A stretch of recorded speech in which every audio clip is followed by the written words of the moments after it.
Olá, meus amigos do Brasil, tudo bem por aí? Que ótimo, hein? Que ótimo por aqui, ótimo, ótimo demais. Estamos chegando com o nosso Visão Geral de hoje. E vamos tratar de um assunto que todo mundo tem interesse. Todo mundo que é vivo tem interesse nesse assunto, hein? Envelhecer com saúde e viver mais e viver melhor, não é bom?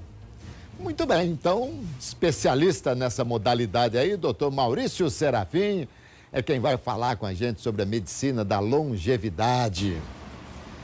Viver é bom, né, doutor? E viver mais e viver melhor é melhor ainda, Exato. né? Viver com saúde, com qualidade de vida é fantástico, né? Tudo bem, prazer recebê-lo novamente aqui. Um grande Maurício. Prazer estar aqui de novo com vocês. Fez um sucesso aqui, Maurício. Puxa vida. Olha o que veio de WhatsApp durante o programa, à noite também, na reprise do programa, né? O programa reprise às 9 horas da noite.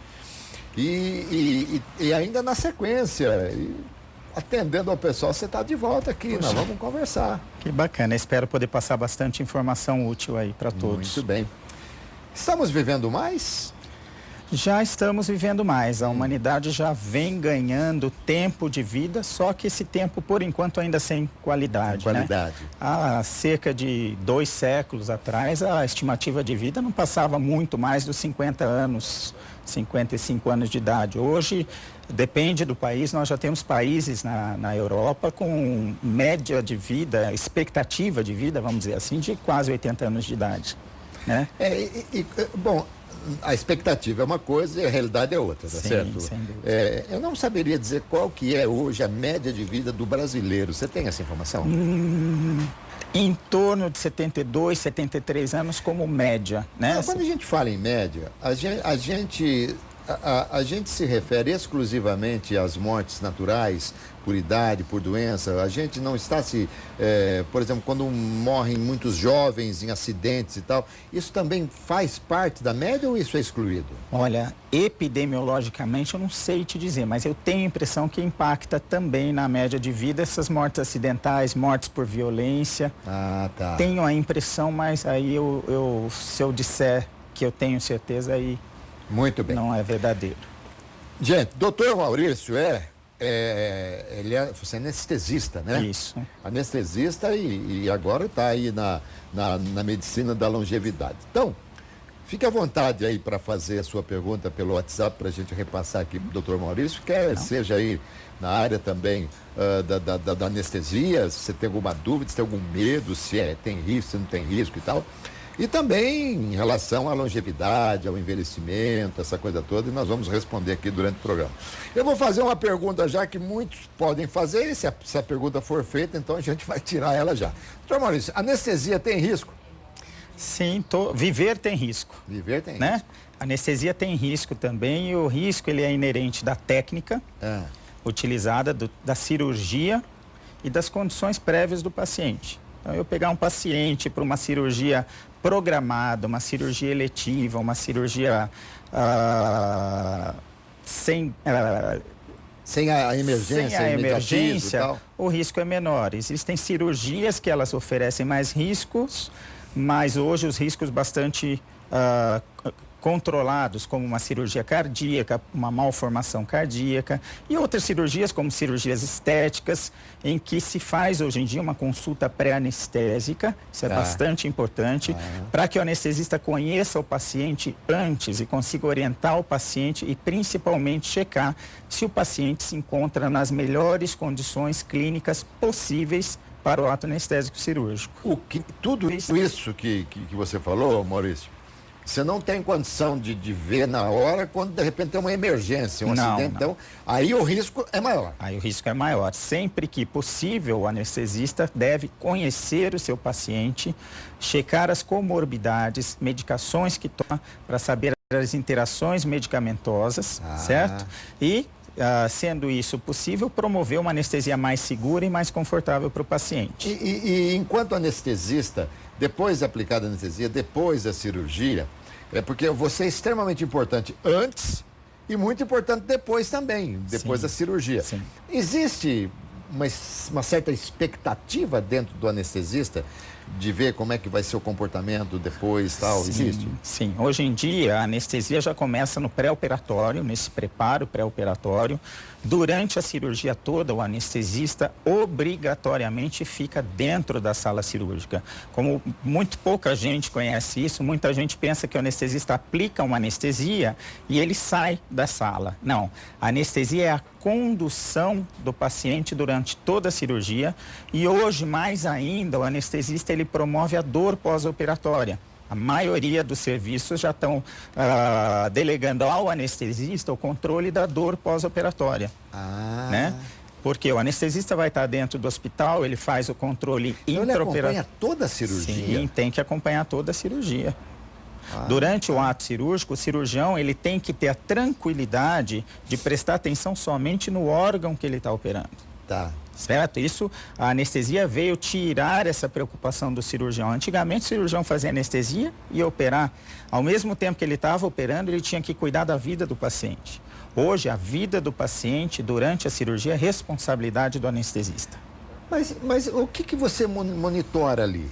A gente fica sempre de olho em sangramentos. Então, é uma cirurgia de potencial risco de sangramento, por exemplo, um aneurisma cerebral, que é uma bolha um vaso sanguíneo que pode estourar, né? Eventualmente, durante a cirurgia, o vaso estourou, o anestesista tem que fazer a pressão do paciente para zero para o cirurgião conseguir pegar o vaso e daí subir. Isso em 30 segundos.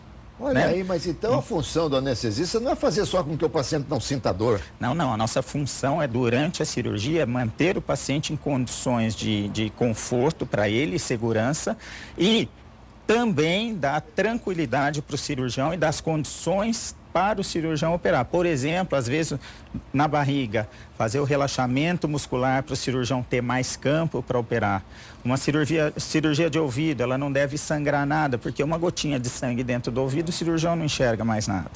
Então a gente tem várias preocupações. O anestesista tira, por exemplo, do paciente a capacidade de piscar o olho. Então eu tenho que proteger a córnea dele, eu vou passar uma pomadinha, vou ocluir o olho durante a anestesia geral. Entende? Olha aí. São várias coisas que o anestesista deve se preocupar e que por isso que a gente fala, quando tudo dá errado, a culpa é do anestesista, né? Por quê? Porque realmente, muitas vezes, a culpa é de um anestesista que não foi criterioso, não foi atencioso o suficiente. Uma dica aí, quando você for fazer uma cirurgia, esquece o médico. Primeiro você procura o anestesista. O cirurgião continua sendo a estrela. Muito bem. Bom, deixa eu só dar um pequeno currículo aqui do Dr. Maurício Serafim, médico formado pela Unicamp em 88, com residência em anestesiologia, tem pós-graduação em medicina da longevidade, medicina ortomolecular, fisiologia do exército, fisiologia do exercício. Eu falei exército da outra vez. Da outra, parece com reprise, né? Uma reprise aqui. Do exercício, que do exército aqui, mas é que é bem parecido, né? Fisiologia hormonal e nutrição funcional. E membro do Departamento de Anestesiologia da Maternidade, diretor técnico da Clínica Conceito Vida.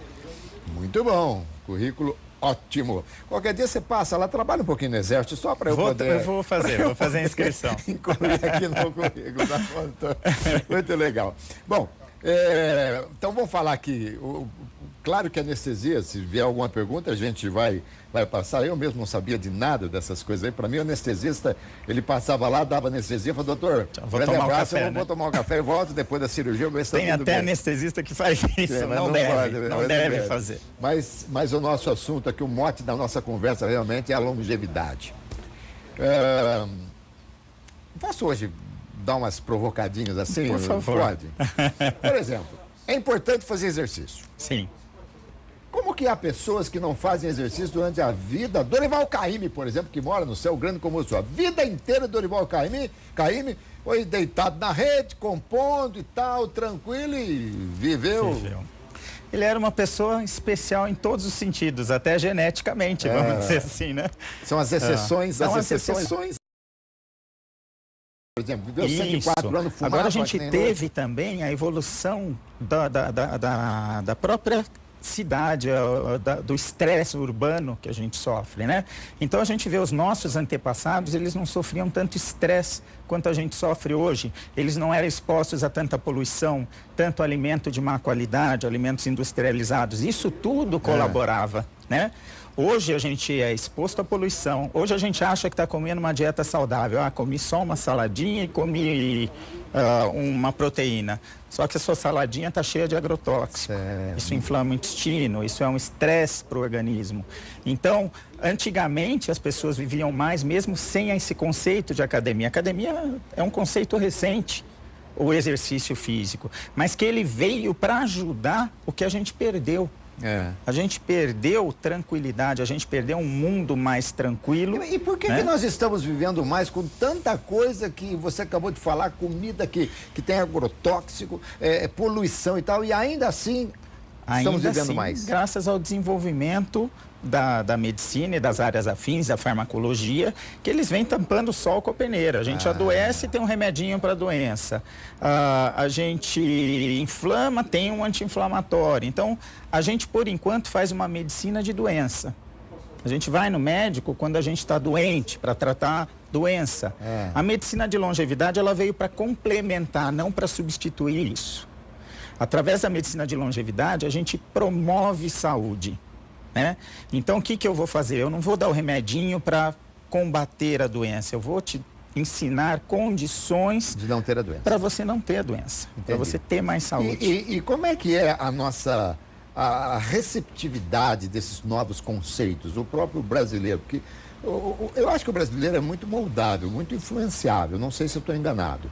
Mas eu, por exemplo, sou uma pessoa extremamente moldável a determinadas situações. Eu também acredito muito em muita coisa. Muita coisa que eu não deveria acreditar, mas eu acredito. É aquela história, para mim todo mundo é honesto até que se prove o contrário. Sim. E como é que o brasileiro recebe isso? Olha, a receptividade tem sido boa, a classe médica ela é muito mais conservadora e a gente tem que ser conservador como médico. A gente não pode acreditando em Papai Noel, acreditando em gnomo, nada disso, né? Mas a medicina de longevidade, ela já deixou de ser uma medicina alternativa. Ela está sendo considerada uma medicina baseada em evidência. Qual que é a diferença? Medicina baseada em evidência. Você entra na PubMed, você entra em portais de pesquisa, você tem inúmeros artigos científicos com comprovação científica de que realmente funciona, né? Mas o médico ainda demora para aceitar isso. A população em geral, ela se entusiasma muito, principalmente aquele que dá a chance de experimentar, porque os resultados são maravilhosos. E a gente, quando fala em saúde, a primeira coisa que vem à mente é a alimentação. Sim. Lá atrás, quando meu pai ainda era vivo, e ele falava muito, eu também não obedeci muito ele, né? Ele falava assim, o grande segredo da saúde está em você comer pouco. É verdade isso? Sim. É muito verdade. Hoje a gente sabe que as pessoas que estão com peso adequado, elas vivem mais do que as pessoas que estão com sobrepeso, com excesso de peso. Inúmeras doenças, elas vêm junto com a obesidade. Hoje em dia existe um termo que a gente usa, que é a diabesidade. A obesidade, ela vai trazer a tendência ao diabetes. E a diabetes vai trazer tendência à obesidade. Então, hoje se fala em diabesidade. Diabesidade. Agora, também porque, doutor Maurício, às vezes é doutor Maurício, às vezes é Maurício, você, né? Às vezes é só Maurício, né?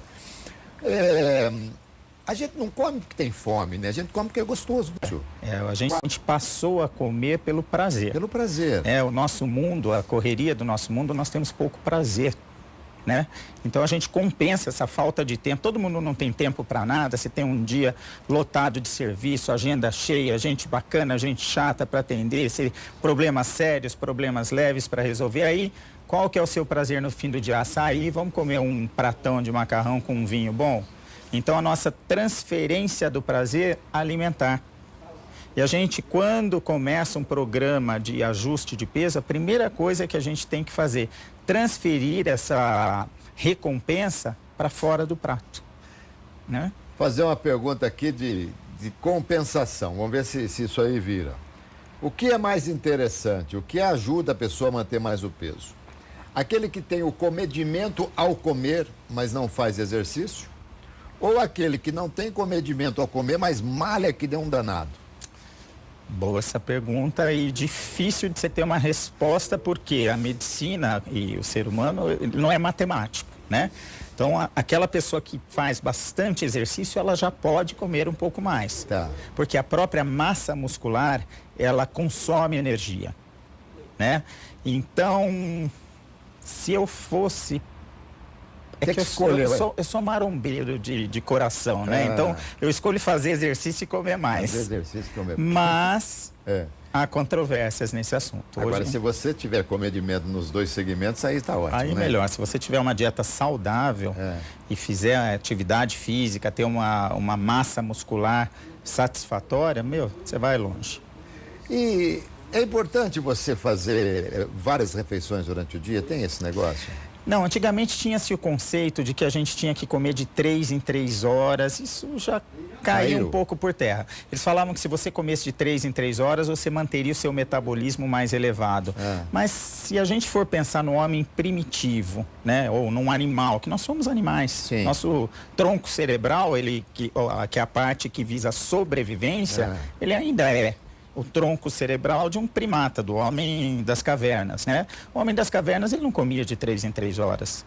Se você vê um animal selvagem, ele não come de 3 em 3 horas, né? Então, não existe essa obrigatoriedade. Existem pessoas que se sentem confortáveis em comer de 3 em 3 horas e aquelas que não têm fome. A minha irmã foi numa nutricionista, minha irmã está um pouco sobrepeso, ela foi numa nutricionista, ela saiu com a prescrição de mais coisa do que ela come no dia a dia. Ela falou, vou engordar com isso. Então não coube, é uma coisa que não dá para você generalizar. Então esse conceito já está meio que caindo por terra. Caído por terra, os nutricionistas que me perdoem se eles discordarem. Mas tomar o café da manhã é importante. Importante. A maior refeição deveria ser o café da manhã. Depois o almoço e o jantar, uma refeição pequena. Mas como? É difícil, porque a gente trabalha o dia inteiro, chega à noite a gente quer comer. Só que tudo que você come só tem 2 caminhos. Nós somos seres acumuladores. Então só tenho 2 caminhos para a comida. Ou eu gasto ela na hora, ou eu acumulo ela. Muito bem. Aí, conversando aqui com o Dr. Maurício Serafim, falando sobre longevidade, você vai ter muitas dicas aí de como tocar a sua vida. Tem coisa, se não conseguir fazer tudo de início, vai fazendo devagarinho, né? Começa, é como parar de fumar, né? Não conseguiu parar de uma vez? Começa de novo, voltou, começa de novo. Aliás, o Maurício, até por conta disso o governo quer mexer na Previdência e tal, né? Pela longevidade e tal. Só que para você fazer uma média, é uma coisa que demora, você precisa ter vários dados e tal. E a gente está hoje, na teoria, vivendo mais, baseado em dados que vieram lá de trás, e esses dados vieram num momento em que o país estava num desenvolvimento melhor, o Brasil estava todo mundo feliz, todo mundo passeando. Agora nós estamos no estresse total, porque o país está passando uma crise terrível e tal. Daqui para frente a tendência é a gente viver menos, viu, Maurício? Esse estresse, ele vai matar muita gente, sem dúvida nenhuma. É o maior fator inflamatório, é o estresse. É o estresse.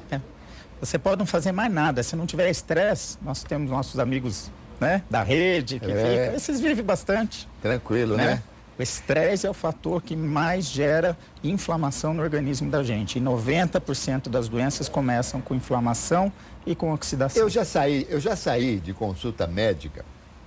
Aliás, as minhas consultas médicas, porque os médicos são meus amigos, demoram mais ou menos 2 horas. É 1h50 falando de tudo, menos de medicina, e 10 minutos de consulta. E eu já saí de consulta, Maurício, quando o médico fala assim, isso aí não adianta. Isso é o estresse, melhora a tua vida e tal, que você vai ver que isso vai melhorar. Você vai ver que isso... A gastrite, por exemplo, que foi batizada com a doença do século, ela é proveniente muito pelo estresse, né? Sem dúvida nenhuma. Produção de substâncias inflamatórias, isso já está provado. Já fizeram estudo de... existem algumas substâncias que você coleta no sangue que elas indicam inflamação, algumas prostaglandinas. A pessoa estressada já é sabido que ela tem níveis mais altos de substâncias inflamatórias. Como é que é o nome que você falou aí? Prostaglandinas. Ele fala como se a gente estivesse aqui numa reunião de médicos, né? Eu nem imagino o que vem a ser esse termo. Bom, já que você falou aí de sangue e tal, o que é medicina ortomolecular? Ortomolecular é uma medicina que ela usa o que o seu organismo usa para promover as coisas. Então, por exemplo, eu tenho uma carência de hormônio tiroidiano. Antes de eu dar o hormônio tiroidiano, que na longevidade clássica a gente entraria com hormônio, a ortomolecular ela me faz dar a suplementação de coisas que o organismo pode estar carente para que eu produza hormônio. Então, selênio, ferro, cobre, eles são muito importantes. Iodo são minerais muito importantes para a produção do hormônio tiroidiano. Então, na ortomolecular, eu dou esses elementos e vejo a resposta. E ela é baseada pelo tipo de sangue? Não. Não tem nada a ver? Não. Antigamente se fazia muito estudo de minerais no cabelo. Hoje em dia é muito mais a clínica. Baseado na clínica e na fisiologia, principalmente na bioquímica das reações, é que a gente suplementa um mineral ou outro mineral para consertar alguns problemas. Mas é uma medicina, não é nada alternativo, ortomolecular é uma medicina normal. Medicina já com comprovação científica. Científica e tal. Isso. Nenhum médico que não seja desse segmento torce o nariz quando se fala em medicina ortomolecular. Se torcer ainda é por desinformação, né? Porque é muita coisa, o médico tem muita coisa para estudar, para se atualizar, e eventualmente chega uma área ou outra área que você não teve a necessidade momentânea de se atualizar, né? A gente pratica há muito tempo a medicina que a gente aprendeu na faculdade. Então, imagina, eu estou com 20 e tantos, 27, 28 anos de formado, se eu praticar a medicina que eu aprendi na faculdade, eu estaria obsoleto. Então, na minha especialidade, eu tenho que me manter atualizado. Doutor, você segue o que você fala? Faça o que eu faço, faça o que eu falo, não faça o que eu faço. Você segue o que você fala? Olha, eu tento ao máximo. Eu faço de mim o meu próprio laboratório. Às vezes eu dou umas rateadas, por exemplo, atividade física. Eu estou com uma sobrecarga de trabalho, que eu estou migrando ainda da anestesia para o consultório, mas eu estou numa fase que eu tenho que fazer os dois. E por 6 meses eu dei uma rateada em atividade física. Muito bem. Mas ontem eu voltei. Hoje você viu como eu cheguei aí, né? Parecia Robocop andando. Tá tudo... Que é mas normal, eu procuro praticar. Quando você volta, os músculos sentem. Mas é isso, mas costumam dizer que essa é uma dor gostosa. É uma dor boa, uma dor que você trabalhou, a musculatura. Com toda certeza. Já você não será mais anestesista, você vai ser só mesmo Vou migrar para a medicina da longevidade. Isso. O governo não te apoia em nada, né? Porque o governo não tem interesse nenhum que as pessoas vivam mais, porque ficar pagando aposentadoria e tal, não é isso? Apesar de que agora, como a tendência, a idade da aposentadoria cada vez se postergar. Então, talvez o governo estimule, mas é uma necessidade pessoal de você ter mais saúde, porque você vai ter que trabalhar até uma idade maior. A França, se não me engano, agora a aposentadoria é aos 72 anos, não tenho certeza. Mas é diferente, né? Sim.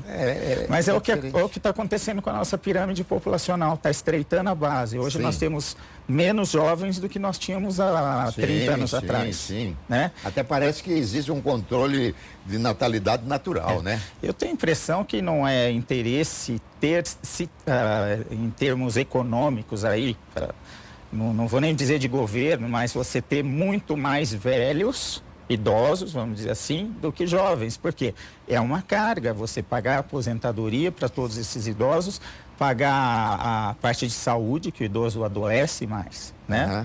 Então, eu acho até que um programa de longevidade saudável seria muito interessante para as pessoas adoecerem menos e trabalharem com mais vigor. Mas isso é você usar a sua inteligência, a sua criatividade em prol da coletividade, não em benefício próprio, como infelizmente a gente vê na maioria dos nossos governantes. Até porque, você quer ver uma coisa, por exemplo, demorou-se muito para se fazer de maneira nacional uma campanha antitabagista. Sim. Porque o que se arrecada com os impostos do cigarro é muito pequeno perto do que se gasta no SUS e nas cirurgias provocadas pelo fumo, tá certo? Sem dúvida nenhuma. A doença ela é muito cara. Muito cara. Sim. Então, se você tivesse uma política de longevidade saudável, de repente você teria muito mais idoso, porém com mais qualidade de vida e implicando em muito menos assistencialismo para esse próprio idoso, não é isso? Verdade, sem dúvida nenhuma. Mas Somos nós estamos falando aqui, não temos o poder, né Maurício, de resolver. Maurício, tristeza provoca doença? Sem dúvida nenhuma, certo? O que a gente costuma dizer é que a tristeza, ela leva uma depressão do nosso sistema imunológico. Sistema imunológico é aquele que defende a gente de tudo, de infecção, de câncer, de tudo. Nosso organismo, ele tem um sistema de como se fossem guardiões, tá? Então, as células estão sempre se reproduzindo. Se ela se reproduz de forma errada, o nosso sistema imunológico vai lá e contém ela. Tá. Uma depressão psicológica, ela leva à depressão do sistema imunológico, aumentando a chance de câncer. O que eu falo sempre quando eu converso, às vezes eu vou fazer a consulta pré-anestésica em pacientes que vão operar mama, por câncer de mama ou qualquer outro tipo de câncer. Eu sempre tento ser muito positivo na visita e sempre tento passar essa ideia que eu tenho o direito de ficar deprimido, né? Mas a pessoa que já tem uma patologia grave, ela não pode se deprimir, porque a depressão vai ajudar aquilo a espalhar. E se ela batalhar, se ela for guerreira, se ela tiver otimismo, aquilo tem mais chance de se resolver. Então, sem dúvida nenhuma, o nosso estado psicológico, ele modula o nosso físico. Inclusive, quando você estava falando, estava imaginando aqui, porque há pessoas que são cometidas do câncer, e a partir do momento que ficam sabendo da anomalia, que ficam sabendo da doença... Parece que é negócio... Aí a coisa, então talvez deva existir esse trabalho que você falou, de levantar, de modificar, até para que ela possa encontrar forças para combater a doença. Em outros países, você tem grupos de apoio, tudo para fazer isso. Aqui, algumas ilhas de desenvolvimento humano, você até encontra isso, né? Mas seria fundamental esses grupos de apoio para você combater esse desespero, essa tristeza inicial que dá quando você tem um diagnóstico desse. E claro que não é só a tristeza que leva a essa doença, senão nós não teríamos crianças com sim, sem dúvida. Uma série de coisas, mas é um dos fatores agravantes, nós podemos assim dizer, que podem dar essa predisposição à pessoa a se abrir para esse tipo de doença. Não só esse, como outros também. O infarto, por exemplo, segundo o Consul, o estresse é um dos grandes causadores do infarto, não é isso? Sem dúvida nenhuma.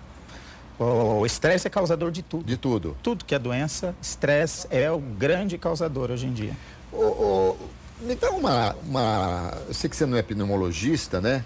Mas como médico e por estar na medicina da longevidade, a gente sabe que a melhor coisa é a pessoa não fumar. Quem fuma tem que parar de fumar, quem nunca fumou não deve fumar nunca. Mas existem aquelas pessoas que sabem que realmente o cigarro faz mal, mas que infelizmente não conseguem tal. Para essas pessoas, existe alguma coisa que elas possam fazer para minimizar um pouco o mal que o cigarro faz? Olha, primeiramente, hoje nós temos muito auxílio farmacológico para uma pessoa parar de fumar. Então, mas a pessoa precisa querer parar. Esse negócio de tapear o sol com a peneira, eu vou fumar, mas eu vou fazer uma desintoxicação de metais pesados, balela, tá? Fumar faz mal e não tem o que reverter isso.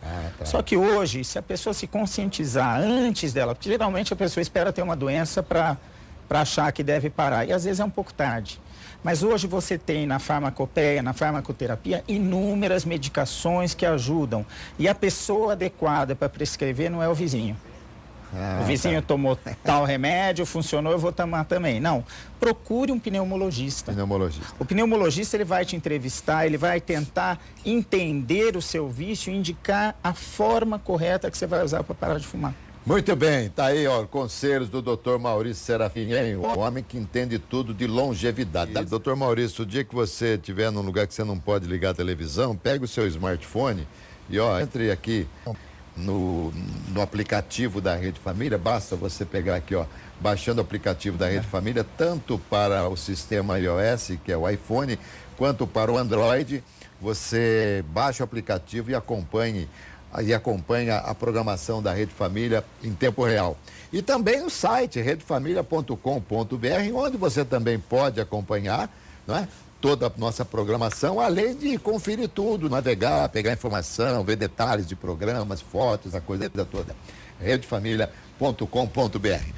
Maurício, tem umas perguntas aqui, vamos lá fazer para atender os nossos telespectadores aqui, ó.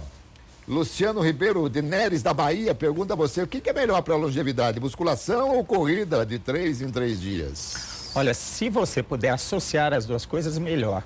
O que a gente fala, depois dos 40 anos, se você tem muito pouco tempo para treinar, a musculação ela vai ser mais efetiva em te ajudar a envelhecer. Por quê?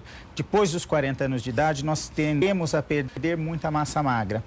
E a musculação, ela repõe essa massa magra. O ideal, sim, seria fazer as duas atividades. Uma anaeróbica, que seria a musculação, e uma para condicionamento cardiocirculatório, que seria a corrida. Não tenho tempo. Eu, por exemplo, hoje eu estou sobrecarregado, estou sem tempo. Então, o pouco tempo que eu tenho, eu me dedico à musculação. Assim que eu conseguir acertar a minha vida para ter um pouquinho mais de tempo, aí eu vou introduzir uma atividade aeróbica, como uma corrida, uma caminhada rápida, por aí. Eu li não faz muito tempo que uma pesquisa revelou que pessoas que têm esteatose, que fala, né, gordura no fígado, conseguiram reduzir muito a esteatose com musculação, mais do que pessoas que estavam fazendo no mesmo período exercícios aeróbicos. Sim. Então, o anaeróbico, no caso a musculação, acabou trazendo um benefício maior.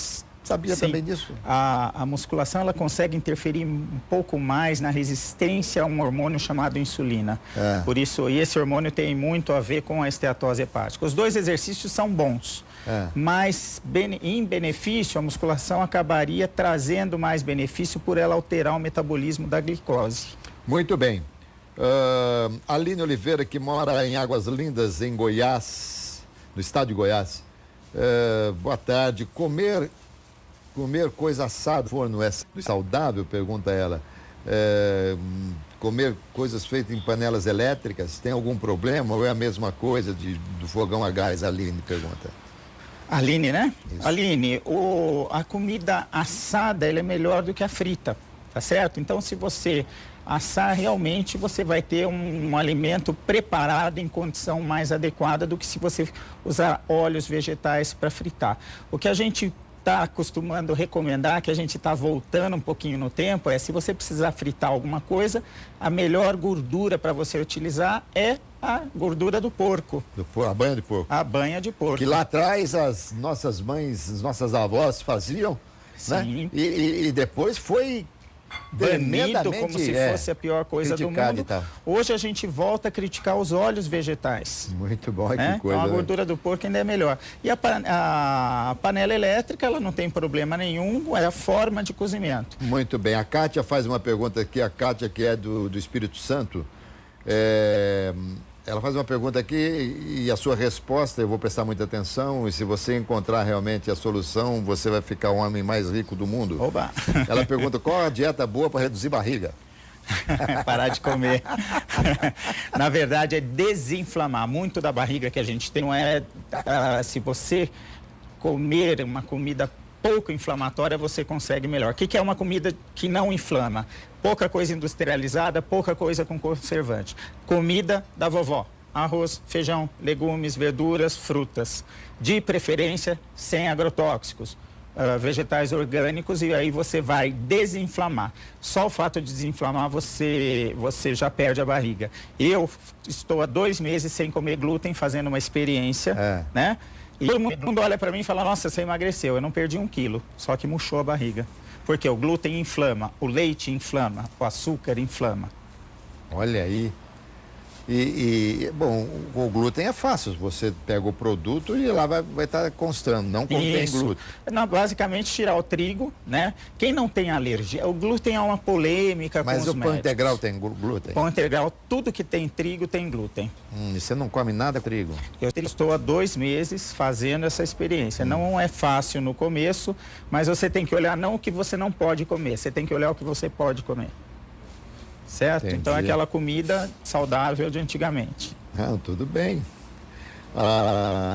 Alguém aqui não se identificou, mas está perguntando aqui, doutor, que tem muita tontura e, por vezes, desmaia quando ela está triste. A tristeza provoca tontura e desmaios.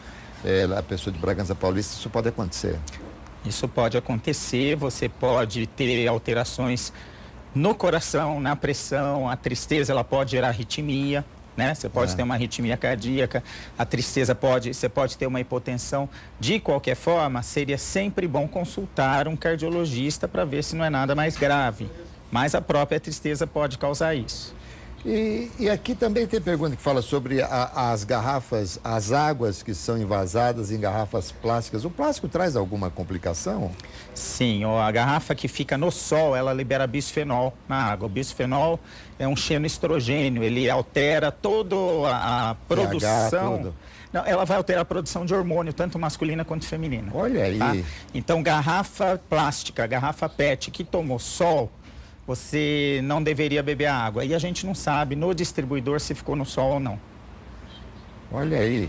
E na própria casa da gente, quando você compra, às vezes você vai fazer uma viagem, alguma coisa, você leva e tal. Então, se tomou sol, já... Não deve deixar. Você comprou uma garrafinha d'água para ir andar e fazer alguma coisa, nunca deixa pegar sol nela. Eu vou fazer uma pergunta aqui que você vai me responder daqui a pouquinho. Até que ponto a bebida arrebenta com o corpo da pessoa? A gente sabe que bebida faz mal, tá certo? Mas até onde ela é tolerável? O que é tolerável? Ou é aconselhável tomar um cálice de vinho todo dia? Pode, não pode? Como é que é? Olha, é um assunto assim, depende de quem vai comentar. As pessoas mais ortodoxas são contra, isso só prejudica tudo. Eu já sou uma pessoa bem mais liberal. Eu não acredito em radicalismo em qualquer coisa, na dieta, na religião, na política, não acredito nisso, né? A bebida, para mim, se essa bebida, ela te socializa, se você conseguir parar e não exceder, ela não vai fazer mal. A gente sabe que um cálice de vinho tinto à noite, em estudos de populações europeias e italianas, prolongou a longevidade. Não pelo álcool, mas pelo resveratrol, que é um antioxidante que tem no suco de uva. Que tem no suco de uva. Então, teoricamente, se você tomar um suco de uva concentrado também à noite, é muito bom. Vai funcionar também, né? Apesar de que os produtos industrializados, muitos acabam perdendo os antioxidantes. Mas, teoricamente, se você tiver uma uva sem agrotóxico, e fizer com aquela uva um suco, vai ser muito melhor. Exatamente. Agora, o excesso da bebida, ele vai, sem dúvida, fazer mal. A constância em se beber pode gerar uma esteatose hepática. Então, beber todo dia não vai dar. Não vira. Né? Mas você, um fim de semana ou outro, você vai sair com amigos, você pode tomar um pouquinho, por que não? Se a gente fala que o fator que mais prejudica a gente é o estresse, e se isso for desestressar, desde que em doses moderadas e baixas, eu sou bastante condescendente com isso. Óbvio, não pode se tornar um vício, não pode ser todo dia ou todo final de semana. É o que eu falo, eu faço meus pecadinhos na alimentação também. Todos fazemos. Precisa ser um dia que vai valer a pena. Sim. Eu vou fazer um pecado um dia que eu estou sozinho em casa? Não. Num dia que eu for sair, que a gente for jantar, nós vamos comer um macarrãozinho. Não pode ser como um amigo que eu tenho, que foi ao médico, o médico perguntou, o senhor bebe? Eu assim, vou aceitar, doutor. Aceito. 2 pedrinhas de gelo. 2 pedrinhas de gelo. Bom, aqui, deixa eu perguntar aqui. A Manuela, sou de Pernambuco, tenho 22 anos, não consigo me alimentar pela manhã. À tarde eu almoço, mas e como mais à noite. Estou colocando minha saúde em risco? Acho que sim. Manuela, o horário ideal, a gente tem muito costume, você não é exceção, não. Acho que 80% da população faz isso. Come correndo de manhã ou mal come de manhã porque está sempre atrasado. O almoço é no meio do dia com serviço, e aí você chega à noite, você relaxa e aí você come bem. É um hábito que deveria, aos pouquinhos, ser ao contrário. Porque o que você comer à noite vai acumular, você não vai mais gastar. Tá certo? Então, o que a gente recomenda? Aos poucos, vá tentando introduzir um pouquinho mais de alimentação pela manhã, um pouquinho mais de alimentação no almoço e diminuir na janta. Por quê? Logo, se você continuar assim, dependendo, óbvio, da sua tendência, do seu metabolismo, você pode adquirir uns quilinhos a mais e a gordura vai te inflamar e a inflamação vai te engordar. Aí vira uma bola de neve. Tenho 45 anos, não pratico esporte, peso 108 quilos. Tá alto, hein? Precisa saber a altura, ele falou, também, não? Né? Não, acho que não. Não fumo, não bebo, Estou com esporão. Meu médico disse que não tem cura. Tenho que conviver com isso. Se eu diminuir o peso e se eu fizer caminhada, vai me ajudar? Durval Alves. Durval, diminuição do peso. Então? Esporão de calcânio é uma protusão óssea no calcânio que dá muita dor. Não tem cura, facilite plantar. Às vezes o ortopedista desgasta, às vezes você consegue... Hoje em dia, uma terapia que ainda não é muito aceita no Brasil, a ozonioterapia, né? A ozonioterapia pode ajudar a desinflamar, mas ele está no caminho certo. Se ele perder peso, já vai melhorar. E eu aconselharia esporte aquático. Se ele fizer um esporte aquático, né? Você não vai ter impacto. E também emagrece, né? Emagrece. Natação emagrece, né? Sem dúvida. Sem dúvida. Deixa eu procurar uma aqui. Às vezes as perguntas são muito grandes, fica difícil para a gente ler. Essa vem lá do Ceará. Boa tarde. Eu como muito pouco e trabalho muito. Por que estou gorda? Está perguntando aqui. Enfim...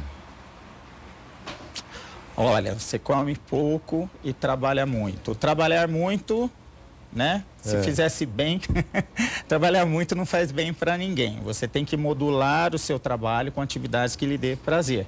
E comer pouco, precisa saber o que você come. Sua alimentação é saudável, não é? Se você partir para uma alimentação saudável, tentar controlar a caloria, colocar uma atividade que te dê prazer, você está precisando de prazer na sua vida, sem ser o trabalho. Então, coloque uma atividade que vai te relaxar, isso tudo vai te desinflamar, vai te ajudar a perder peso. Mas o comer pouco, a gente precisa saber o que você está comendo. É isso aí.